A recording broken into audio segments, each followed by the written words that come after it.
ఓయ్, రేపేందో గుర్తుందా? రేపు మన పెళ్లి రోజు కాబట్టి మన పెళ్లి రోజు స్పెషల్ ఏం చేద్దాం?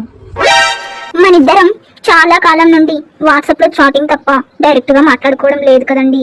రేపు ఒక్క రోజు ఎదురెదురుగా కూర్చొని మాట్లాడుకుందాం, అదే స్పెషల్. అమ్మో, లేనిపోని గోల. ఓకే.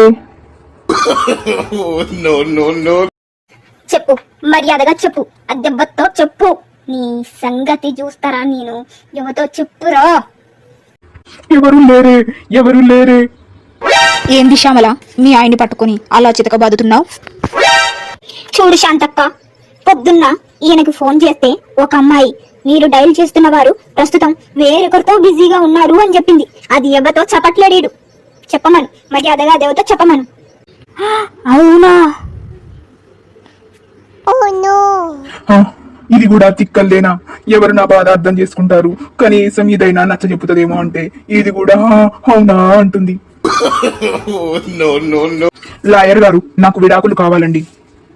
ఎందుకు? మా ఆవిడ నాతో 4 నెలల నుండి మాట్లాడడం లేదు. ఇంకొకసారి ఆలోచించండి, ఇంత మంచి భార్య మళ్ళీ దొరకదేమో.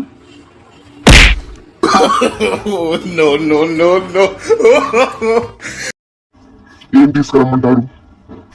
ఒక కాఫీ తీసుకురా. ఒక కాఫీ 50 రూపాయలు సార్. నీ బొంద, ఎదురు దుకాణంలో 50 పైసలంట. నీ బొందరా, నీ బొంద, అది కాఫీ కాదురా, జిరాక్స్ కాపీ. ఆ.